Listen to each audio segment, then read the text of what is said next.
Baik, hari ini kita akan membicarakan topik yaitu perdagangan internasional.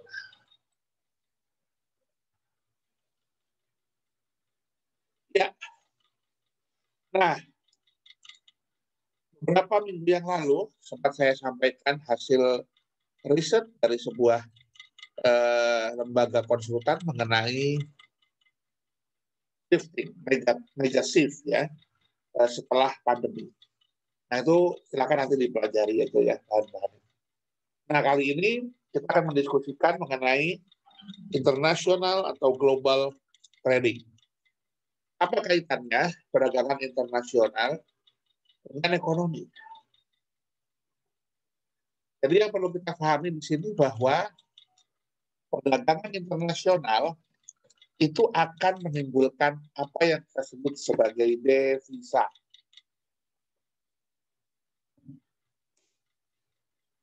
Nah, devisa dari luar negeri. Loh Pak, kalau perdagangan dalam negeri, apa nggak dapat devisa? Ini. Kalau perdagangan dalam negeri, perlu kita galakkan dalam rangka untuk menggiatkan proses perekonomian. Kenapa? Karena uangnya berputar. A jual barang ke B, si A dapat barang, si B dapat uang. Kan begitu, dia hanya perputaran. Tapi sebenarnya kemudian aset yang berada dalam negeri kita tidak bertambah. Kita dipahami ya. Perdagangan dalam negeri, seperti ada mall, ada pasar Beringharjo, itu utamanya adalah untuk perekonomian masyarakat. Tapi dari sisi kekayaan negara sendiri tidak bertambah. Kenapa? Ya, karena semuanya ada di negara kita. Kita beli barang ke Beringharjo, kita dapat barang, pedagangnya dapat uang dari kita. Hanya tukar aja, asetnya tukar. Pindah dari sana ke sini, tapi sebenarnya semuanya masih berada dalam satu negara.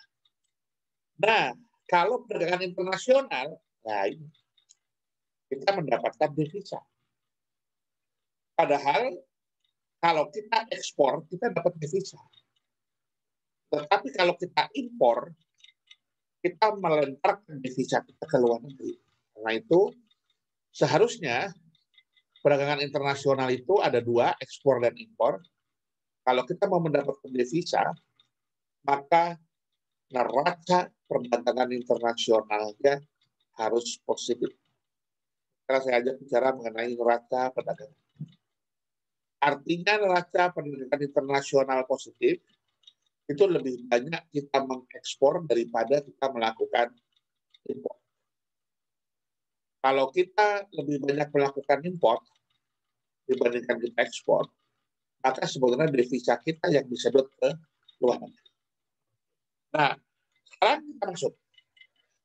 Apa yang menyebabkan adanya perdagangan internasional? Karena adanya perbedaan potensi dan sumber daya di setiap negara. Indonesia membutuhkan barang X, Jepang kelebihan barang X. Indonesia membutuhkan barang Y, Amerika kelebihan barang Y. Kalau sebaliknya, negara luar membutuhkan X, Indonesia bisa memasok X. Contoh kasus, Jepang itu merupakan negara yang memiliki kemampuan dalam memproduksi industri elektronik. Banyak merek-merek elektronik yang berasal dari Jepang, walaupun sekarang sudah banyak yang dari luar Jepang seperti Korea dan lain sebagainya. Dulu ada merek-merek Sony, Toshiba, Panasonic, Sanyo, terus kemudian Hitachi, terus kemudian Matsushita, kemudian Nakamichi, kemudian Showa dan lain sebagainya. Nah, Indonesia, negara yang sedang berkembang, sedang menuju negara maju saat ini, membutuhkan banyak peralatan elektronik. Seperti apa? Kita lihat dari tahun 90-an, tahun 2000-an, smart TV, kemudian ada stereo set, kemudian microwave, kemudian kompor, kulkas, yang itu semua bisa dipasok oleh perusahaan-perusahaan Sony, Panasonic, Sharp, dan lain sebagainya. Jadi karena ada perbedaan sumber daya. Nah, negara yang industrinya belum maju, Biasanya yang dijual dalam perdagangan internasional itu adalah barang mentah, hasil alam. Ini yang dalam pertemuan pertama sekali kita kuliah kemarin tidak disarankan. Kita disarankan untuk bisa mengekspor barang-barang yang sudah sifatnya setengah jadi atau barang jadi. Ya, karena sudah ada transformasi. Nah, perdagangan internasional itu ada ekspor, ada impor. Hasilnya adalah devisa. Devisa ini dapat digunakan untuk sebagai instrumen kebijakan pemerintah. Nah, perdagangan internasional itu adalah proses jual beli barang jasa yang terjadi antara satu negara dengan negara yang lainnya.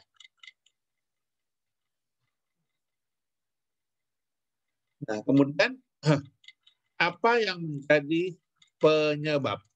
Ya? Apa yang menjadi penyebab terjadinya ekspor dan impor? Yang pertama tadi adalah perbedaan faktor produksi. Di luar negeri kelebihan apa, di tempat lain kelebihan apa, kita kurang apa. Contoh kasus kita dengan Saudi Arabia. Apa? Minyak bumi. Ya kan? Kita itu kan net importer sekarang minyak bumi. Bukan lagi pengekspor, tapi net importer. Sedangkan negara di Timur Tengah rata-rata memiliki kekayaan alam yang amat besar itu di bidang oil and gas. Jadi kita mengimpor dari sana. Tapi lo negara Timur Tengah juga mengimpor dari kita apa? Sumber daya alam yang lain, minyak goreng, sawit, kan tenaga kerja Indonesia atau TKI, TKW dan sebagainya. Kenapa mereka membutuhkan tenaga kerja Indonesia?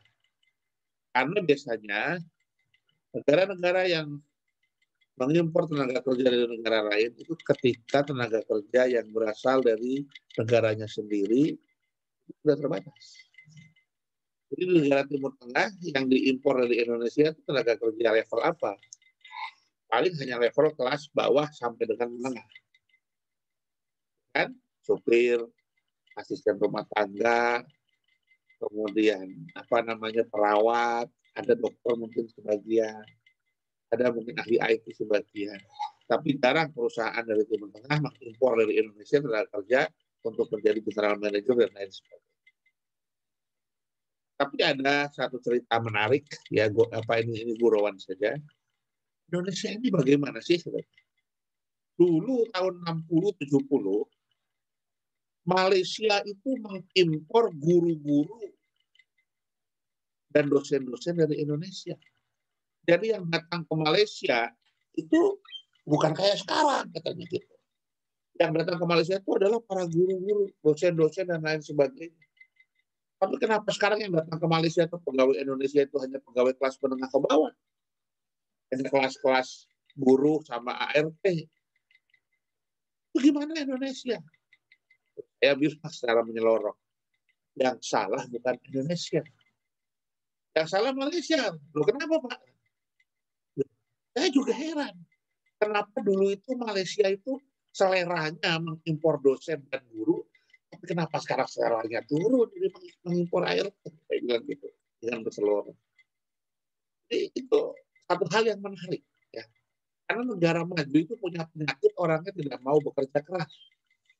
Jadi dia maunya kerja yang enak, bekerja kerasnya diserahkan kepada orang dari luar negeri. Ya.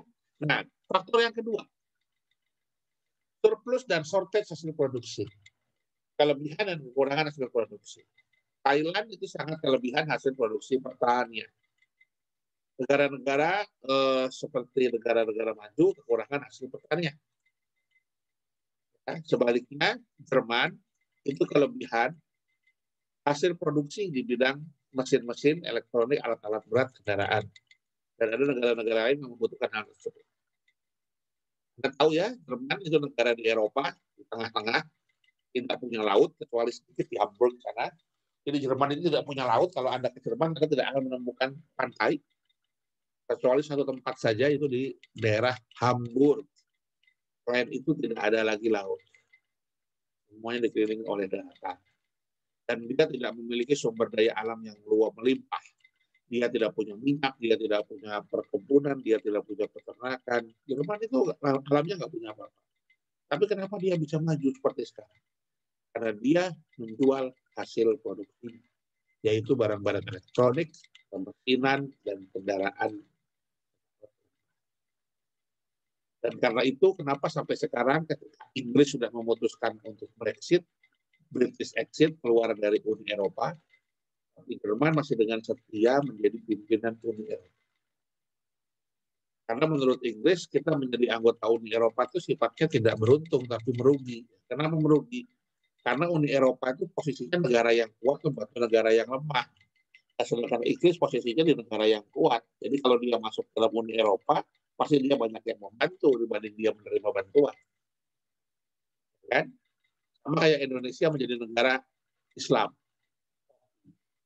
Negara Islam sebenarnya asosiasi negara Islam oke itu mana yang paling beruntung? Yang paling beruntung termasuk Indonesia, Somalia, Nigeria. Kenapa?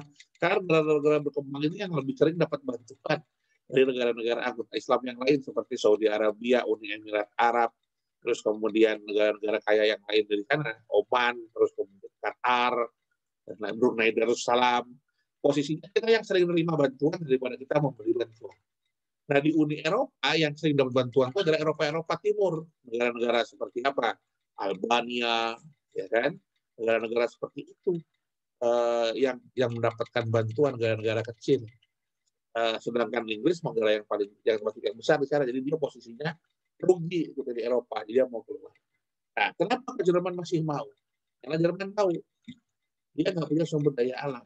Jerman itu untuk sumber daya listrik dan lain energi dan lain sebagainya mengandalkan dari negara-negara sekitarnya yang negara-negara itu kecil Eropa Timur seperti apa? Hongaria, Rumania, Albania.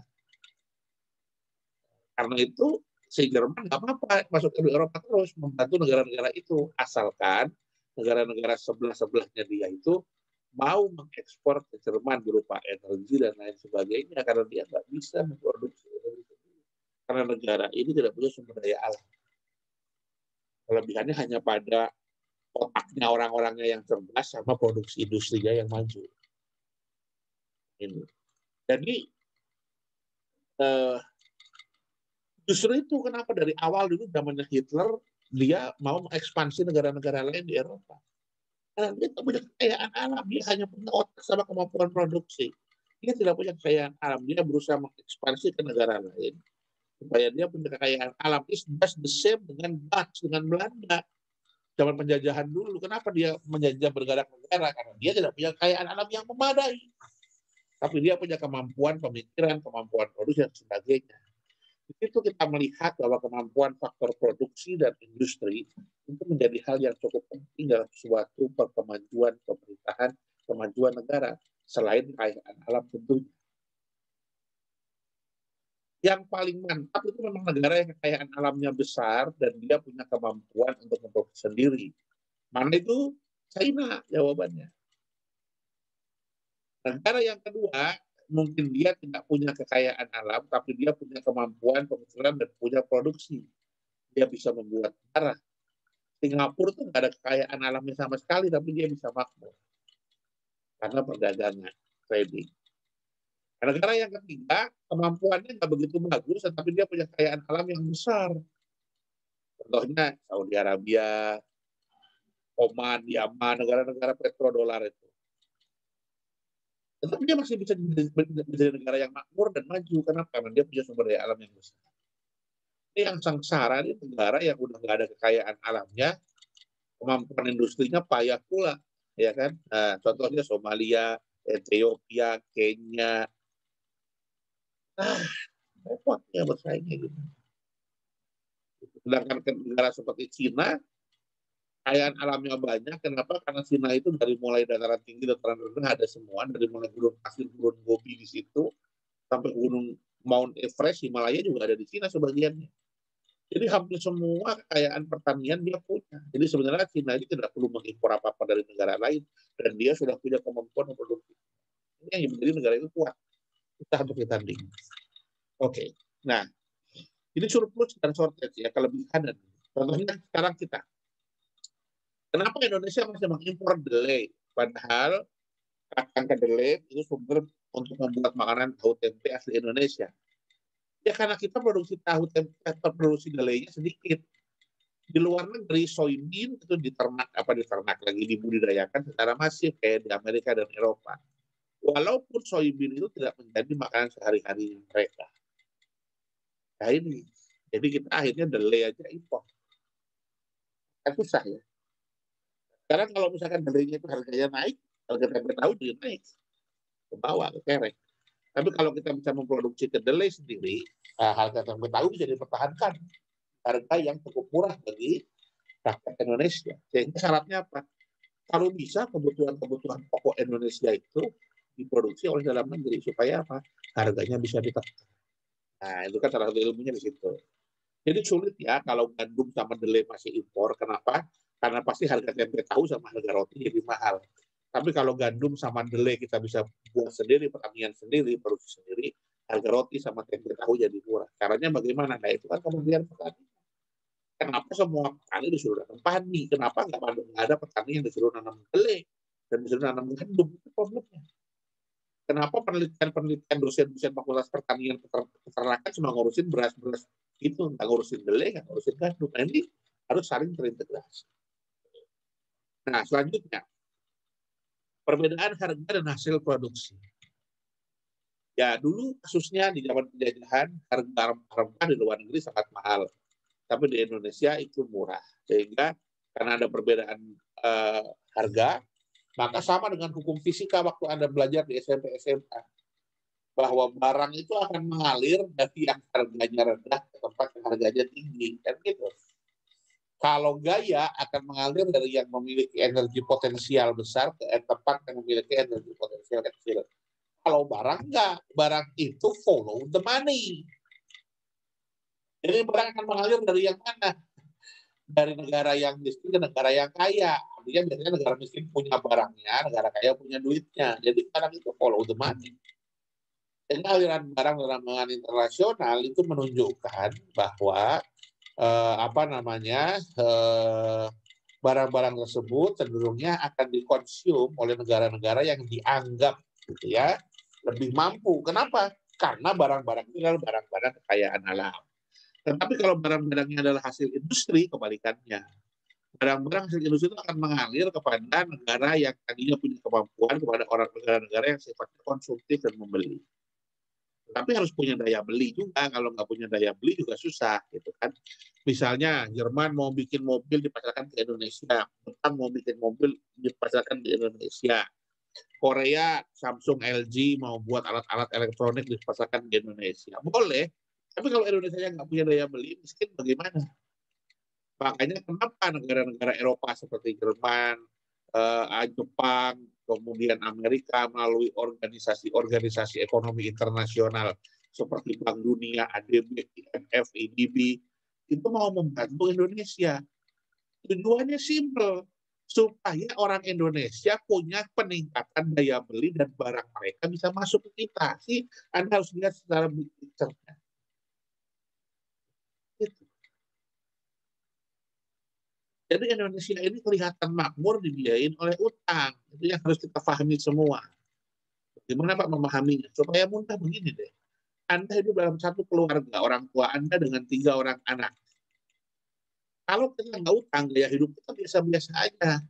Makan paling pecel, ya kan? Kalau nggak makan pecel ya apa namanya, warung pinggir jalan. Nggak punya handphone, TV yang nggak ada, TV biasa aja pakai antena. Nah, internet yang terbatas, nggak punya internet wifi, cuma menggunakan model kuota sebulan 100.000. Tapi terus kira-kira kalau keluarga ini diinjek utang, dia utang sana sini, bisa nggak dengan utang-utang itu membuat gaya hidup Anda jadi meriah? Bisa kan?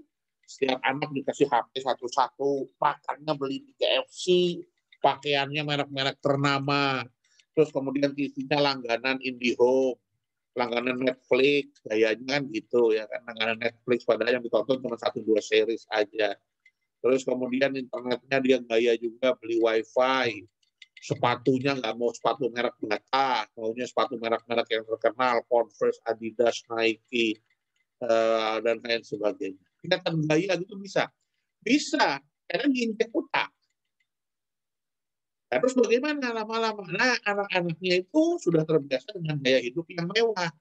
Kalau orang tuanya nggak bisa bayar hutang, jadi repot. Akhirnya si orang tua ini harus berpikir keras untuk bisa membayar hutang, untuk mempertahankan gaya hidup anggota keluarganya ini. Kalau orang tua sudah tidak bisa bayar hutang, lalu apa? Dijual barang-barangnya. Dijual barang-barangnya, mobilnya dijual. Lihat aja, akhirnya begitu. Hanya untuk mempertahankan gaya hidup. Kalau konteks negara sama. Yang dijual apa? Freeport, hutan, terus kemudian pulaunya dilepas satu. Gitu. Sebenarnya simpel aja memahami ekonomi makro, ekonomi industri ini seperti ekonomi rumah tangga.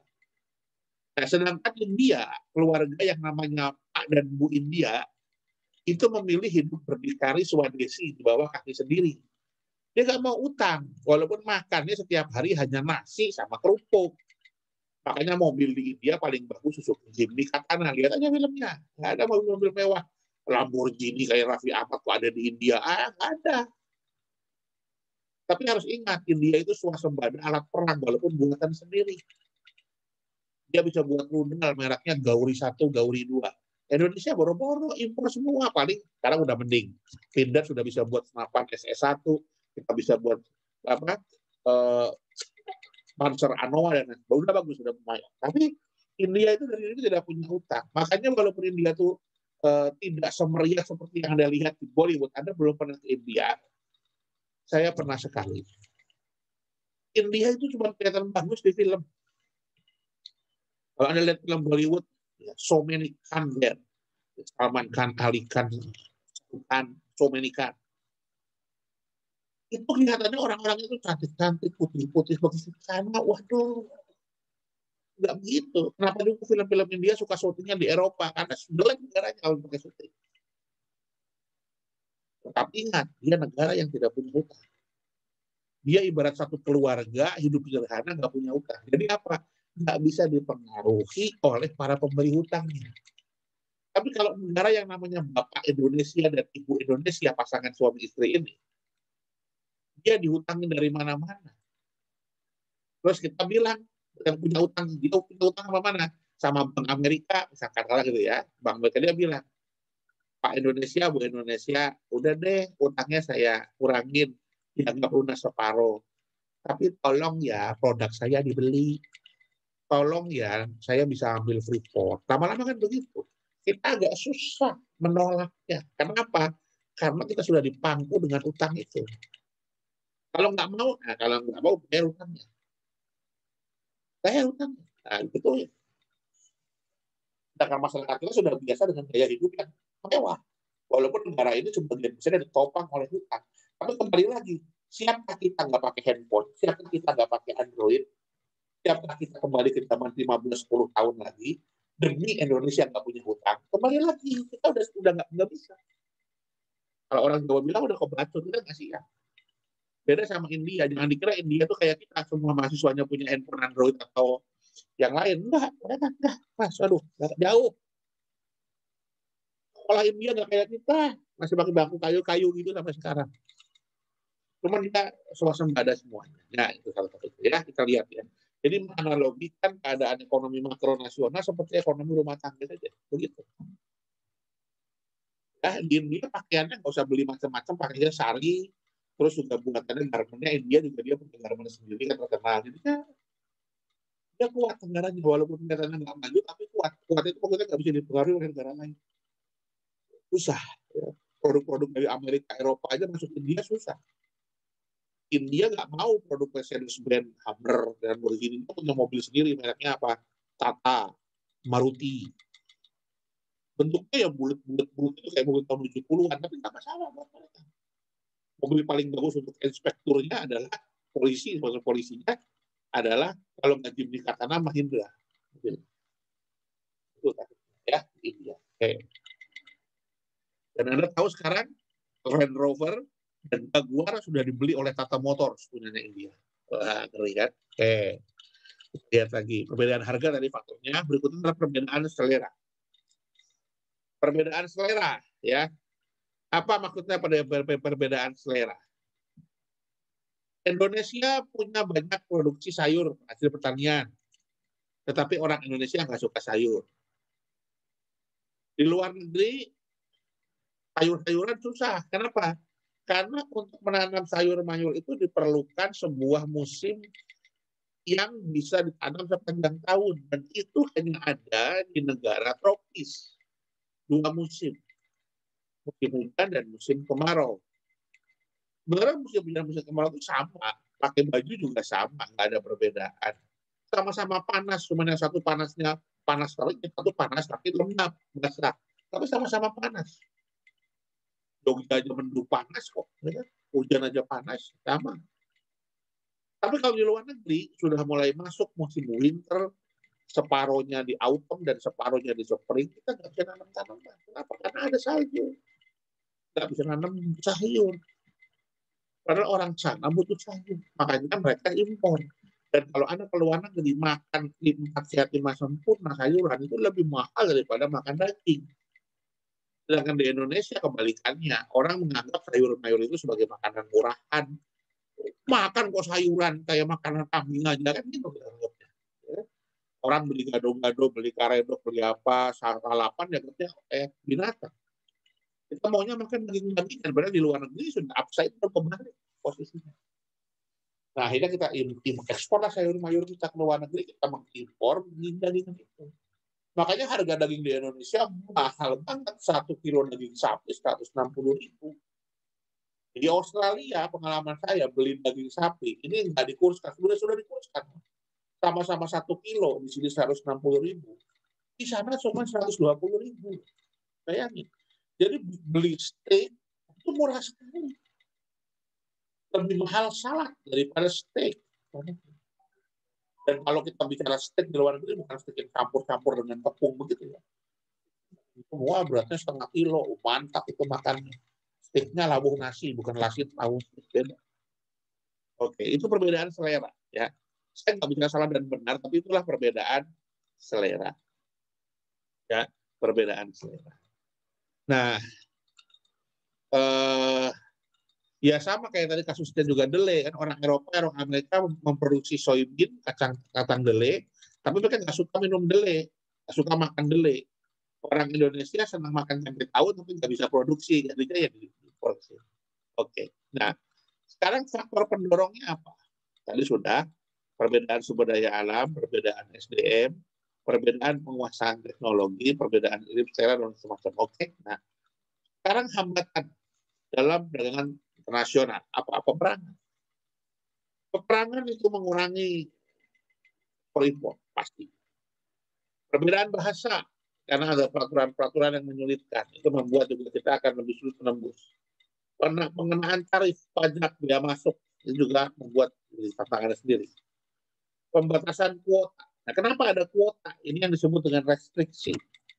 Restriksi perdagangan internasional itu ada kuota ekspor dan impor dibatasi. Supaya apa? Supaya produksi dalam negerinya nggak rusak. Contohnya, kuota impor daging sapi. Kenapa harus ditentukan oleh DPR?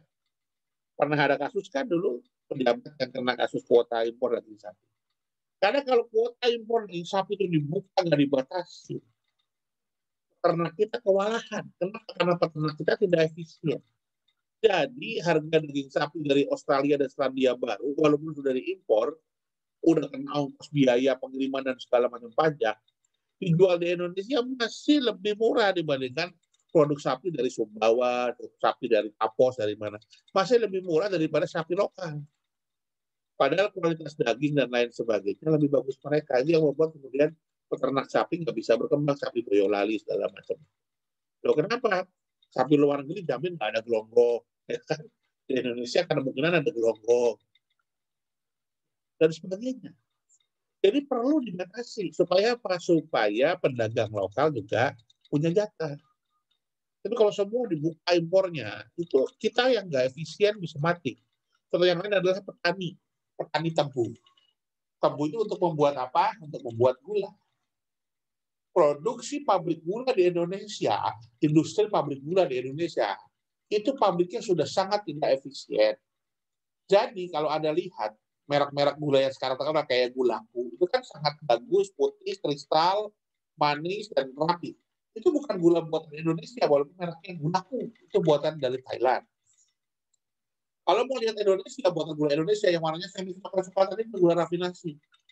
Harganya lebih mahal, sedangkan gula Thailand itu, gula aku begitu udah lebih bagus, lebih putih, lebih kelihatannya lebih higienis, lebih murah.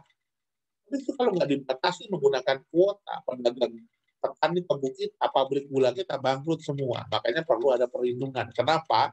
That's why we need kuota. Sama juga dengan kuota ekspor, tadi kan kuota itu.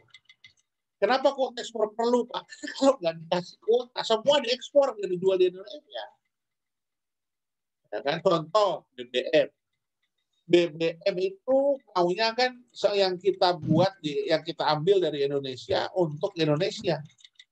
Tapi boleh diekspor. Tapi kalau nggak ada kuota, mendingan orang semua BBM diekspor. Kenapa? Bayarnya pakai dolar, soalnya dia terima duitnya besar. Sehingga kita bisa kelangkaan barang di sini. Karena semuanya diekspor. Untuk kasus yang lain, Freeport itu emas. Kalau nggak ada kuota, semua diangkut ke luar negeri itu. Semua diangkut ke Amerika, kita kebagian itu tahu bagi kita kebagian tongohnya aja, bengongnya doang, lihat emas diangkatin begitu. Ini perlu ada kuota, baik kuota ekspor maupun kuota impor. Nah, ini instrumen kebijakan pemerintah, ya. Oke. Kemudian berikutnya ada subsidi, ya, subsidi. Itu juga sama, ya, subsidi itu untuk meningkatkan daya saing, ya, supaya harganya lebih kompetitif. Jadi misalnya barang kita disubsidi oleh pemerintah, kayak misalkan produk-produk tertentu disubsidi sehingga biaya produksinya lebih murah. Biasanya subsidinya itu adalah pengurangan pajak. Sehingga biaya produksinya lebih murah. Karena lebih murah bisa bersaing dibandingkan dengan ekspor, yang impor. Jadi perlu dibedain ya. Kalau kayak subsidi itu instrumen untuk memperkuat daya saing produk lokal. Tapi kalau kuota itu membatasi ancaman dari luar. Jadi ibaratnya kita untuk bersaing itu bisa yang dalam yang dinaikkan daya saingnya atau yang di luar yang dicegah. Kalau subsidi itu adalah tujuannya menaikkan daya saing yang di dalam supaya biaya produksinya jadi lebih murah sehingga lebih punya daya saing. Tapi kalau kuota itu membatasi yang dari luar, jadi berbeda. Dumping. Dumping ini sering dipakai oleh negara Korea dan Jepang. Apa? Barang yang diekspor lebih murah harganya daripada barang yang dijual di dalam negeri. Jadi kalau barang dijual di dalam negeri dikasih pajak besar, tapi kalau dijual ke luar negeri lebih murah. Kok bisa begitu, Pak? Itu biasanya negara yang kecil. Negara kecil ya, Korea Jepang itu kan kecil negaranya. Tapi bukan berarti miskin, kaya. Kenapa begitu? Ya, supaya mendorong barang-barangnya diekspor supaya dapat duit banyak. Itulah mengapa kalau di Jepang ada istilah mobil-mobil JDM, Japan Domestic Market. Itu berbeda dengan mobil yang diekspor ke luar negeri. Lebih mahal harganya dibandingkan sekarang, Pak. Tujuannya Jepang begitu, supaya semua barang-barang itu diekspor kaitan. Sehingga dia pakai politik dumping. Harga di dalam negeri lebih murah, lebih mahal daripada harga di luar negeri. Jadi beli Toyota Yaris di Jepang, orang Jepang bakal lebih mahal beli Yaris di Jepang daripada kalau dia ngejual ke luar negeri. Tujuannya supaya pabrik di Jepang lebih mending jual ke luar negeri, supaya mendorong ekspor. Karena di dalam negeri pajaknya kemahalan. Dengan cara pajak, itu dumping itu begitu. Maksudnya Jepang supaya dia mendorong devisa dari luar negeri. Maksudnya begitu. Nah, tadi ada tarif ya, macam-macam tarif, ada biaya ekspor, biaya impor, itu pajak masuk, pajak keluar, ada biaya transito. Transito itu adalah barang yang berpindah. Ini yang banyak dilakukan oleh Singapura. Singapura itu negaranya kecil, jadi juga tidak butuh barang banyak. Tetapi banyak orang yang mau ke Indonesia harus ke Singapura dulu karena pelabuhan internasional yang besar itu ada di Changi, dari Singapura. Dan dia kenakan biaya transit yang cukup besar di situ untuk sebagai sumber devisa untuk perdagangan. Oke, kira-kira itu. Kemudian neraca perdagangan. Nah, ada yang disebut dengan neraca perdagangan, ada yang disebut dengan neraca pembayaran. Apa bedanya, Pak? Kalau yang disebut dengan neraca perdagangan, ya, itu adalah neraca yang transaksinya sudah terjadi walaupun belum dibayar. Loh, kenapa? Karena bisa jadi saya transaksi dengan negara lain, sudah deal hari ini, tapi perjanjian dibayarnya bulan depan kan bisa. Tapi dalam neraca perdagangan sudah Indonesia sudah punya transaksi dengan Australia sekian, walaupun nilainya kembali bayarnya baru bulan depan. Sehingga ada perbedaan, bisa jadi neraca perdagangan bulan ini positif, tetapi neraca pembayarannya negatif. Artinya apa? Banyak transaksi yang sudah deal bulan ini. Jadi kalau kita bilang neraca perdagangan positif, itu artinya bulan ini lebih banyak transaksi untuk ekspor dibanding impor. Tetapi kalau neraca pembayaran defisit, artinya lebih banyak uang kita keluar daripada uang kita masuk. Artinya yang tadi kita punya perjanjian lebih banyak itu belum kebayar. Tapi mungkin bulan depan jadinya baru kita punya neraca perbayaran yang positif. Harus dibedakan antara neraca perdagangan dan neraca pembayaran. Kalau neraca perdagangan itu begitu ada transaksi perjanjian.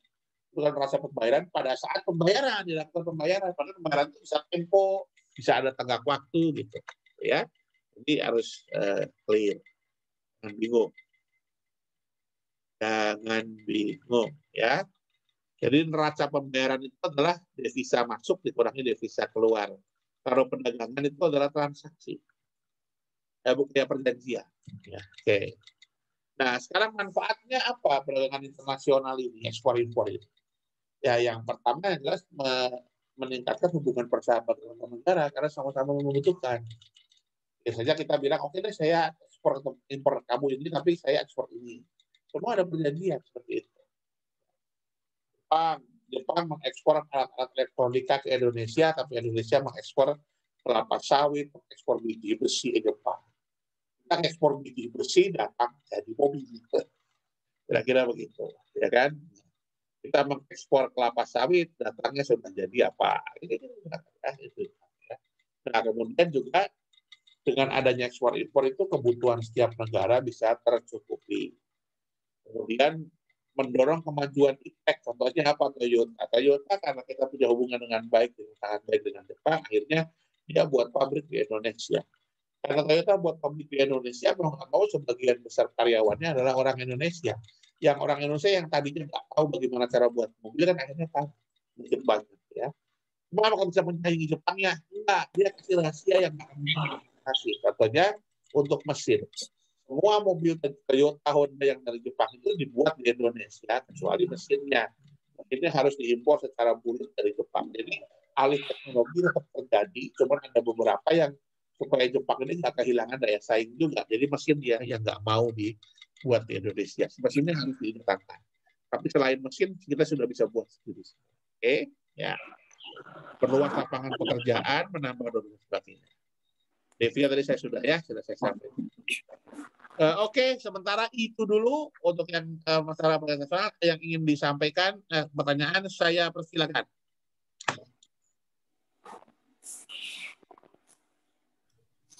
Saya persilakan. Saya mau bertanya, Pak. Silakan. Ya, Pak. Kenapa Korea Utara tanpa melakukan perdagangan internasional bisa memenuhi kebutuhan atau swasembada negaranya sendiri, ya, Pak? Ya. Kira-kira kenapa menurut Anda? Coba. Apa karena ideologinya menganut sistem juche, ya, Pak? Bukan. Ya, ideologi ada, tapi sebenarnya kan kita ngomongin ekonomi ya. Kita bukan pelajaran politik.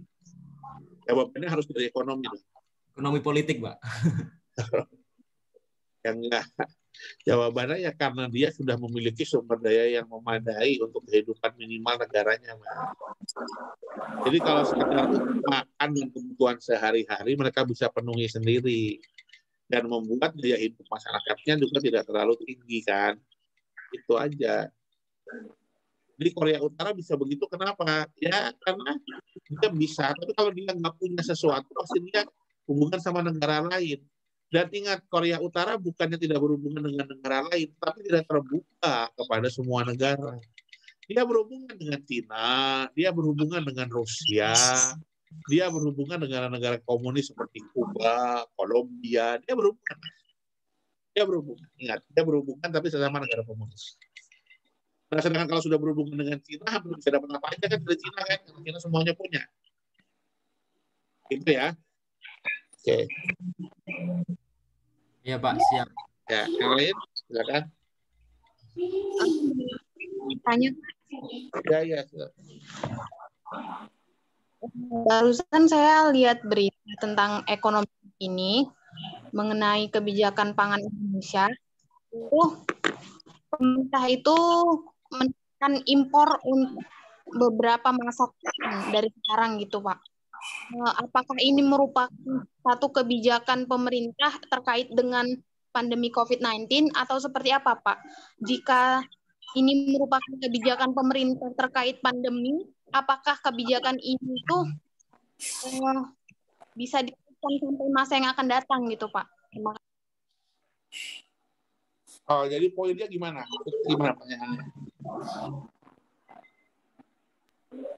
Jadi poinnya kebijakan impor pada bidang pangan, Pak. Apakah kebijakan terkait dengan karena adanya situasi COVID-19 gitu, Pak?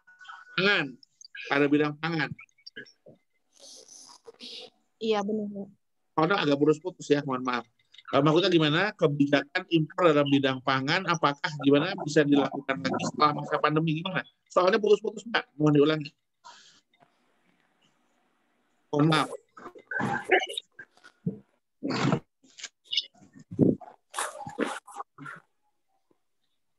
Iya, Pak. Jadi ini mengenai kebijakan menekan impor pada bidang pangan, khususnya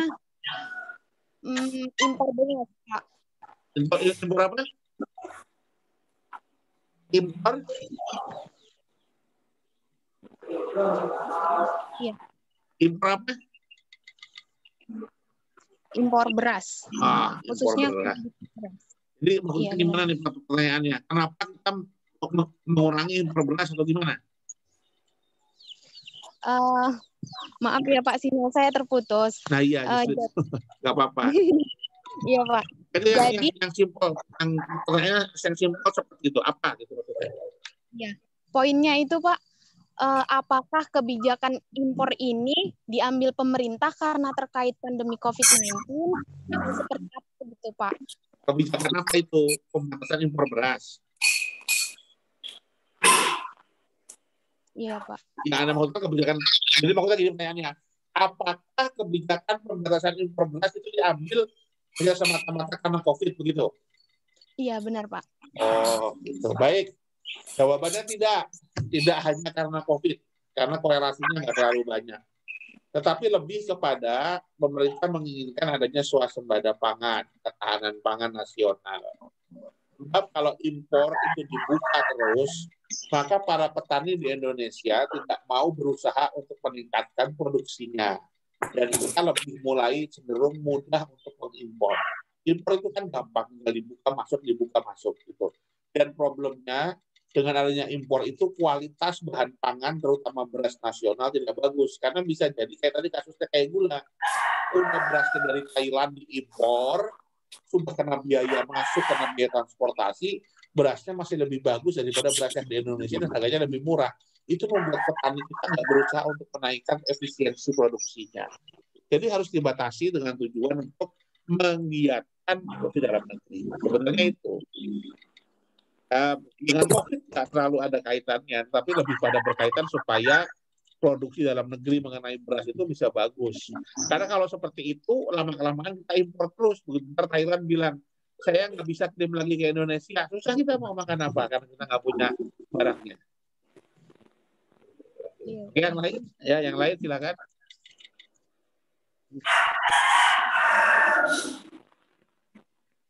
Pak, saya mau tanya. Ya, silakan. Ya, silakan.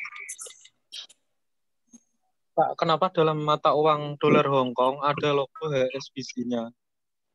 Padahal HSBC itu sebuah perusahaan swasta dan di dolar Hong Kong tertera Carteret Bank dan itu perusahaan swasta. Kenapa swasta bisa masuk ke dalam sistem pemerintahan, Pak?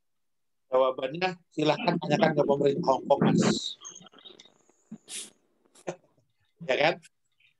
Karena saya nggak tahu, kenapa saya nggak tahu? Karena itu kebijakan pemerintah sana. Sebenarnya sama. Di Amerika pun yang disebut Bank Indonesianya, yang disebut Fed, ya, Bank Federal Amerika itu bukan lembaga pemerintah, itu bank swasta juga. Tapi kenapa The Fed itu bisa berpengaruh sama ekonomi Amerika? Itu jawaban yang lebih tahu kan mereka. Dan Anda tahu, Bank Indonesia itu apa? Bank pemerintah awalnya. Bukan. Bank Indonesia itu awalnya juga bank swasta. Oost-Indische Bank.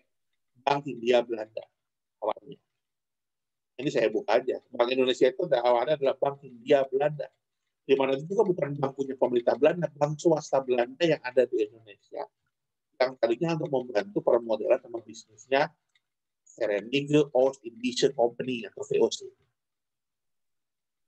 Tapi kemudian setelah Indonesia merdeka, daripada kita membuat bank sentral yang baru, lebih mudah mengkonversi dari bank swasta itu menjadi Bank Sentral Indonesia. Jadi sebenarnya kalau dibilang Bank Indonesia itu berdiri sejak zaman kemerdekaan, betul, tapi sebenarnya sebelum zaman kemerdekaan itu adalah bank milik Belanda. Ya, gitu. Jadi itu kalau yang ada di Indonesia. Tapi kemudian kalau Anda mengatakan seperti SBC di Hong Kong, kenapa dia bisa masuk dalam pemerintahan? Ya, saya tidak tahu persis ya bagaimana, karena saya bukan seseorang yang, mohon maaf, keterbatasan ilmu saya nggak paham bagaimana sistem perekonomian yang ada di Hong Kong tersebut. Cuman yang saya tahu kalau di Amerika, The Fed atau Bank Sentral Amerika itu juga bukan milik pemerintah. Tapi dia merupakan gabungan orang-orang kaya di Amerika Serikat yang punya sebagian besar uang dan kekayaan Amerika Serikat seperti Rockefeller, Warren Buffett, semua. Itu semua dia membuat itu The Fed. Jadi sebenarnya di Amerika Serikat itu memang swasta itu mengatur pemerintah. Nah, karena itu di Amerika Serikat juga biasanya yang menjadi presiden ketika pemilihan presiden itu adalah peperangan dalam tanda kutip sektor swasta. Seperti misalnya kasusnya Barack Obama. Barack Obama itu bisa menang karena dia didukung oleh industri pharmaceutical dan juga industri kesehatan. Makanya dia ada skema-skema Obamacare, insurance, health insurance, jadinya itu. Sedangkan Partai Republikan, tempatnya Trump, George W. Bush, dan lain sebagainya, itu didukung oleh pengusaha-pengusaha yang dari sisi oil and gas, persenjataan, alutsista, dan lain sebagainya. Jadi biasanya nanti The Fed itu rencana akan cenderung ke beberapa sektor tergantung memegang modal yang lagi berkuasa mana. Itu kalau kita lihat di Amerika itu begitu. Sebenarnya dia pemerintahan itu di bawah swasta, cuman dilegalkan sehingga swasta itu seakan-akan secara elegan mengatur pemerintah. Itu loh. Di Amerika, saya bilang, di Amerika itu belum pernah ada orang militer yang jadi presiden kecuali satu kali sepanjang sejarahnya 300 tahun itu, yaitu Dwight Eisenhower setelah Perang Dunia Kedua, karena Amerika habis hancur berantakan di Pearl Harbor. Kemudian itulah presidennya orang pertahanan. Tetapi itulah sekali-kalinya Amerika mempercayakan presidennya orang militer. Selebihnya orang swasta pengusaha. Rata-rata begitu. Gitu ya Mas, jadi kalau di Hong Kong, I'm sorry gitu ya, I'm not good enough in Hong Kong economics. Mohon maaf. Yang lain saya persilakan. Terima kasih. Ya, sama. Yang lain?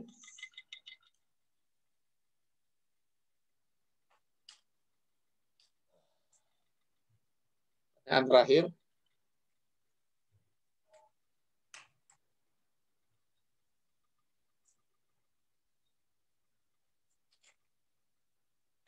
Cukup? Baik. Baik. Rekan-rekan sekalian, kalau dirasa cukup, nanti setelah selesai kuliah, bahannya akan saya kirim. Minggu depan ya, kita UAS, ujiannya. Jadi kita tidak akan ketemu Zoom, langsung akan saya berikan soal, dan akan saya berikan penjelasan cara mengerjakannya. Kalau nanti, soalnya juga belum saya buat soalnya. Kalau nanti misalnya soalnya terlalu sulit untuk dipahami, maka kita akan Zoom dulu, saya pahamkan. Maksudnya begini tugasnya, karena mungkin ujian itu perpaduan antara soal dan ada beberapa analisis dan tugas. Jadinya kalau nanti saya di grup umumkan bahwa besok kita Zoom dulu, itu berarti isinya adalah penjelasan mengenai bagaimana mekanisme ujiannya. Tapi pada prinsipnya ujiannya dikerjakan take home, nanti akan saya kasih batas waktu penyelesaiannya berapa lama. Karena kan nggak mungkin Anda ngerjakan pas wifi begini. Ya sebenarnya sih banyak yang harus dikerjakan aja Pak, diawasi pakai kamera. Wah kalau saya malas Mas, maksudnya bukan malas ya, ngawasi 65 orang dalam sebuah kamera, dalam sebuah layar begini ini kan juga nggak optimal. Ya kan, daripada begitu mending saya buat soal yang dikerjakan sendiri-sendiri, tapi kalau Anda nanti berdiskusi saya akan tahu. Mendingan begitu aja. Ada yang bertanyakan dulu? Begitu ya kira-kira ya? Oke, cukup ya? Cukup, Pak. Ya, baik. Nanti recordnya juga ini filenya akan saya upload. Baik, terima kasih. Assalamualaikum warahmatullahi wabarakatuh. Waalaikumsalam.